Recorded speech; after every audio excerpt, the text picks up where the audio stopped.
Salut tout le monde.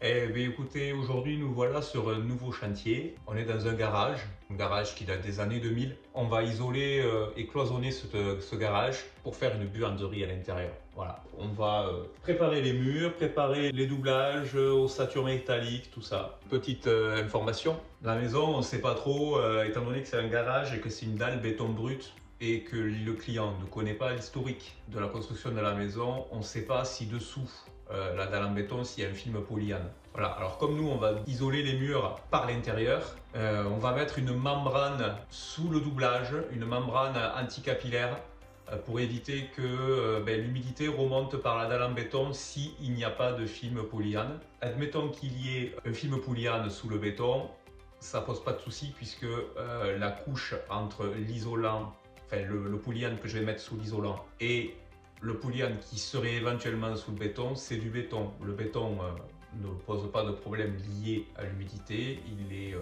résistant à l'humidité, donc on n'a pas de souci. Ce serait un autre type de support, exemple du bois ou autre, on pourrait avoir des contraintes et des problématiques.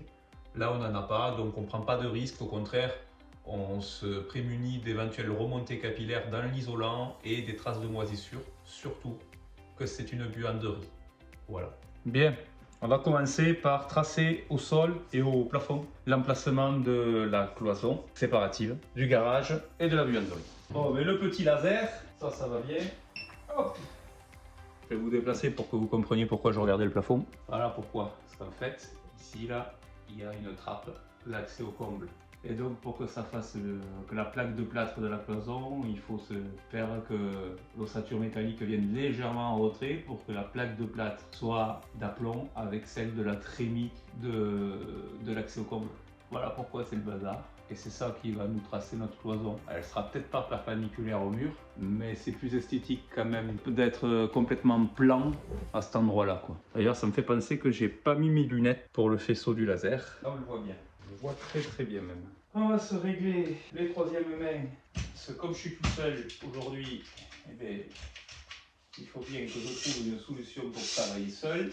Là, il y a les rails verticaux. Heureusement, le client n'a pas peint le plafond. Et du coup, on voit l'emplacement des fourrures du plafond. Il n'est pas peint, donc on voit l'endroit où il y a les vis. Donc évidemment, j'ai pu me visser directement dans l'ossature, quoi. C'était un peu facile. Alors c'est pas toujours comme ça, hein. Mais là, on a cette chance-là. Tant mieux. Sinon, il aurait fallu mettre des chevilles à défaut de ne pas savoir où étaient les fourrures.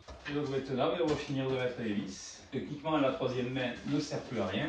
Alors là, on va croiser les rails du haut et les rails du bas. C'est pour ça, parce que le rail du haut, il s'arrête avant la fin du mur. Nous, on va commencer le départ du rail du bas de l'autre côté comme ça. On a l'ossature croisée. Voilà, pour la rigidité, c'est bien mieux. Donc là, je me trace mes repères. Parce qu'une fois que j'aurai enlevé le laser, on ne voit plus. On va mettre la fameuse bande anticapillaire. On va le remettre là parce que finalement, mon astuce, elle n'était pas bonne. Parce qu'il faut que la membrane, si je le mets à ras du rail, le plâtre, il n'est pas protégé. Donc, pour le mettre, il déborde. Voilà. Allez, il n'y a plus qu'à mettre le rail du bas. On verra après. Moi, déjà, ça permet d'avoir une idée si on s'est planté ou pas. Aïe. Il y a une merde. On va s'y prendre autrement parce que visiblement le laser il glisse quand je perce. Il glisse sur la membrane en plastique et du coup il me fausse le niveau. Faire un truc, on va dessiner déjà l'emplacement de la porte. Ça va nous donner une approximation de ce que l'on veut. La porte, il faut qu'elle soit à 65 parce que derrière potentiellement on peut mettre des rangements. La porte elle est là. On va immédiatement quick sceller ça. Ça ne bougera plus. Qu'est-ce que j'ai fait de ma pince? On va faire simple. Moi le placo, parce que l'épaisseur du placo, voilà. Ça marche. Oh, c'est bien, on touche à rien. On va éteindre le petit là. J'aurais voulu le faire exprès, j'y serais pas arrivé. De niveau du premier coup. Voilà. Là c'est mieux. Il faut faire attention que les alvéoles soient à dos parce que sinon quand on veut passer des gaines électriques après, on est cuit. Voilà, on est embêté. Donc là c'est mieux. Allez, on va aller en haut. Voilà. Alors moi je rajoute toujours 2 petites vis de 25, surtout que là on a une hauteur de 2,60, donc je vais mettre des vis pour solidariser bien les montants entre eux. Voilà, je vais vous expliquer pourquoi. Ça permet d'avoir une meilleure rigidité à l'appui. Ça évite que les cloisons fassent gling gling comme ça quand on s'appuie dessus, hein, et que ça fasse un peu carton. Et bien là, ça ne fera pas carton. Voilà, là il n'y a pas besoin puisqu'il va y avoir le cadre de porte. Et voilà. Allez, continuons. Là, on n'a pas mis de cheville, on va en mettre une. Hop.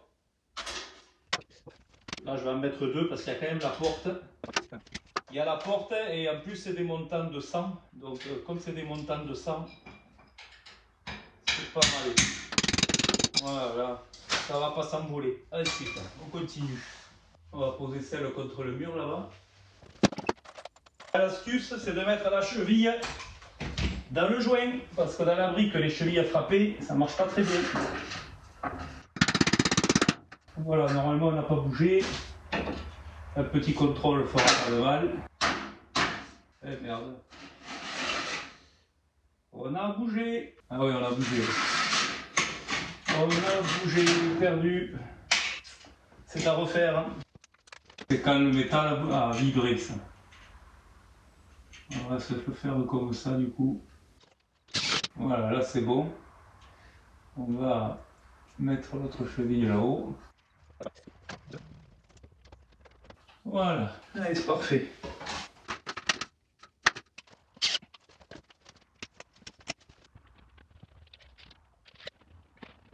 Voilà, ça c'est pour le chat. Prendre l'habillage placo. Allez, on va mettre l'isolant avec paroi là.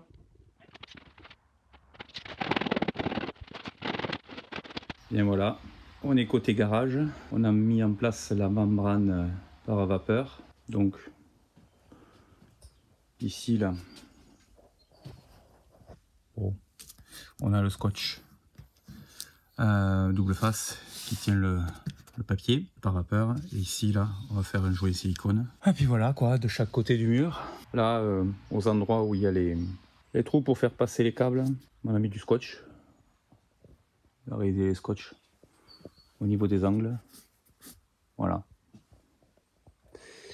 Et puis, évidemment, on fera l'autre côté. Tout ça, tout ça, tout ça. On va devoir le faire aussi.